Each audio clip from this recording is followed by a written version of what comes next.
ছিল শ্রাবণ মাসের শেষ সোমবার। দেশের বিভিন্ন প্রান্তে শিব মন্দির ঘিরে লক্ষ লক্ষ ভক্তদের ঢল নামে। কোলাঘাট রূপনারায়ণ নদের পারে ব্রজেশ্বর শিব মন্দিরে দেখা গেল অগণিত মানুষের উপচে পড়া ভিড়। আজ পূর্ণিমা কোটালে জোয়ারের জল বিপজ্জনকভাবে বেড়ে যায়। সেই সব উপেক্ষা করে প্রায় এক গলা জলে ভেসেই ভক্তরা গৌরাঙ্গ ঘাটের শিব মন্দিরে জল ঢালেন। নিরাপত্তার জন্য একাধিক নৌকা এবং বহু স্বেচ্ছাসেবী নিয়োগ করা হয়েছিল সংকেত ক্লাবের পক্ষ থেকে। প্রশাসনিক তৎপরতা ছিল চোখে পড়ার মতো। আগত হাজার হাজার পূর্ণার্থীদের মধ্যে পুরি, আলুর দম, হালুয়া এবং মিষ্টান্ন প্রসাদ বিতরণ করা হয়। রাতে চলে পূজার্চনা। আজকে সকাল থেকে মানুষের মধ্যে কেমন ভিড়, এই রাতে পূজা অর্চনা চলছে, কি বলবেন? দেখুন স্যার, আজকে শ্রাবণ মাসের শেষ সোমবার। যে কোনো হিন্দুর কাছে একটা পবিত্র মাস শ্রাবণ। সোমবার দিন বাবার মাথায় জল ঢাললে বাবা তুষ্ট হন।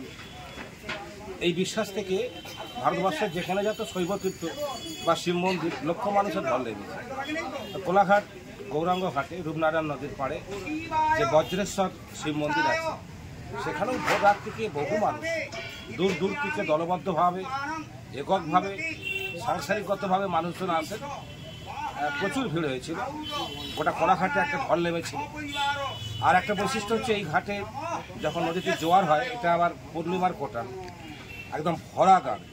এই আমি যেখানে দাঁড়িয়ে আছি, এখানেই এক মানুষ, আমার মাথার সমান জল ছিল। তো মহিলা পুরুষ থেকে সমস্ত পুণ্যার্থী এই জোয়ারের জলকে অস্বীকার করেই বা তুচ্ছ করেই প্রায় সাঁতার কেটে, ঘোলা জলে, কেউ নৌকায় করে এই মন্দিরে জল ঢেলেছে।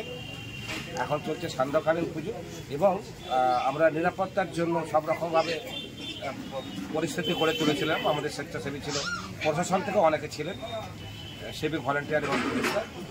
আর হাজার হাজার মানুষের মধ্যে আমরা আজকে প্রসাদ বিতরণ করেছি। গরম গরম পুরি, তারপর আলুর দম, হালুয়া, মিষ্টান্ন, যতজনকে পেরেছি আমরা সবাইকে দিয়েছি। সব মিলে একটা দারুণ দিন গেল। একটা শৈবতীর্থ, শ্রাবণ মাস শেষ হলো, ভক্তরাও তুষ্ট হয়েছে, জল ঢেলেছে। আপনার নাম? আমি অসীম দাস, এই ঘাট কর্তৃপক্ষ বা সংকেত ক্লাবের একজন। অভিজ্ঞতা